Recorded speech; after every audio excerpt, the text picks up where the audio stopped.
50,000 ఎకరాల పసుపు పండితే మహారాష్ట్రలో 2,10,000 ఎకరాల పసుపు పండుతుంది. తమిళనాడులో దాదాపు 60,000 ఎకరాల పసుపు పండుతుంది. ఆంధ్రప్రదేశ్లో 52,000 ఎకరాల పసుపు పండుతుంది. ఇంకా మధ్యప్రదేశ్లో పండుతుంది, ఒరిస్సాలో పండుతుంది, నార్త్ ఈస్ట్లో కూడా పండుతుంది. చిన్న రాష్ట్రమైనటువంటి మిజోరంలో కూడా 10,000 ఎకరాల పసుపు పండుతుంది. దేశంలో దాదాపు 7 లక్షల ఎకరాల పైచులు పసుపు పండుతుంది.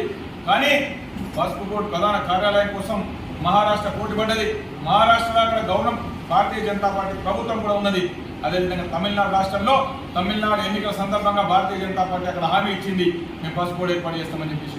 ఆ 2 రాష్ట్రాలు పోటీ పడ్డప్పటికీ కూడా మన ఎంపీ గారు ఈ ప్రాంతంలోనే పసుపు బోర్డు కేంద్ర కార్యాలయాన్ని ఏర్పాటు చేయించాలన్న సంకల్పంతో 2 నెలలు ఢిల్లీలోనే ఉండి మొన్న ఏదైతే సంక్రాంతి సందర్భంగా జనవరి 14వ తేదీన నిజామాబాద్నే కేంద్రంగా నిజామాబాద్లోనే కేంద్ర కార్యాలయాన్ని దేశం మొత్తానికి కేంద్ర కార్యాలయాన్ని నిజామాబాద్లోనే ఏర్పాటు చేయించినటువంటి ఘనత అరవింద్ ధర్మపురి గారు.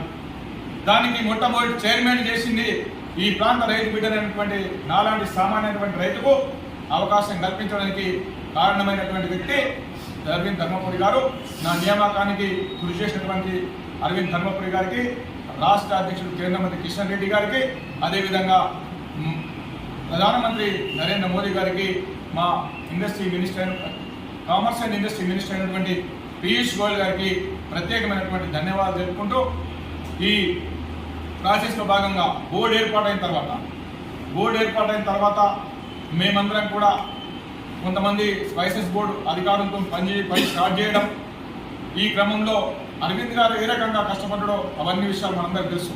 బోర్డు ఏర్పాటు చేయించిండు, దానికి ఒక ప్రధాన కార్యాలయం ఇక్కడ ఏర్పాటు చేసుకుంటున్నాం, దీనికి ఒక ఆఫీస్కి ఒక బిల్డింగ్ కావాలనే సంకల్పంతో మేము ఇక్కడ ఉన్నటువంటి రాష్ట్ర ప్రభుత్వానికి ఒక విజ్ఞప్తి చేయడం జరిగింది.